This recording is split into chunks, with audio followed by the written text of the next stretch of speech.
You might hear in the news about crazy violent events happening around the world, and you might wonder how people could be so brutal to each other in this day and age. With all the progress we have made in the development of human rights, free speech, free practice of religion, and compassion for one another. Imagine how it was 1,000 years ago during Middle Ages, when people hung and burned women simply because they thought they were witches.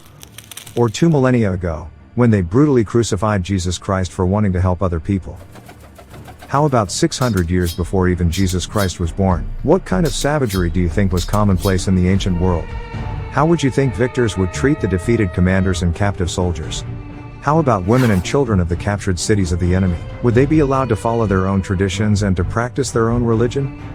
What if we told you there was once a king who not only spared the lives of defeated soldiers and rivals, but also treated civilians of their cities with respect, allowing them to practice their own religion with peace and comfort?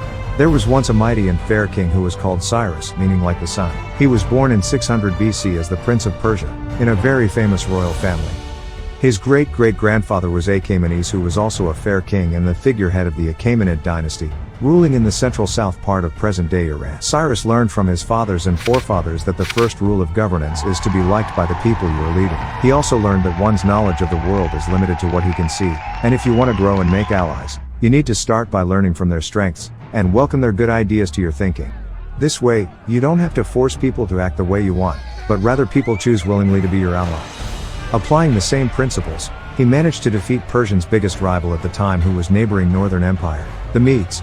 The Median army was larger in size, but many Median military commanders defected the rule of Astyages, the king of Media, and joined Persian army. Cyrus defeated the Medes in 550 BC and captured their capital, Ecbatana. After the battle, Cyrus spared Astyages' life and reassigned his governors to different positions, in a very smooth transition of power from the Medes to Persians. Once the conquest was final, Cyrus unified the Persian Empire into a strong country, which appeared to be a threat to neighboring Lydia and Babylonia. Cyrus launched 2 consecutive military campaigns against these 2 neighbors, and defeated both enemies so that he can expand Persian Empire as far as Balkans in present-day Europe. He did not get the chance to further conquer new territories, but the army he left behind was so strong that his descendants Cambyses, Darius and Xerxes easily defeated the Egyptians and the Greeks, and created the biggest empire the world had ever seen. After the conquest of Babylonia, Cyrus' army peacefully marched in the streets as they were being welcomed by the Babylonians. Cyrus then improved their lives by repatriating the displaced Jewish people, restoring templates and sanctuaries, allowing them to freely practice their religion.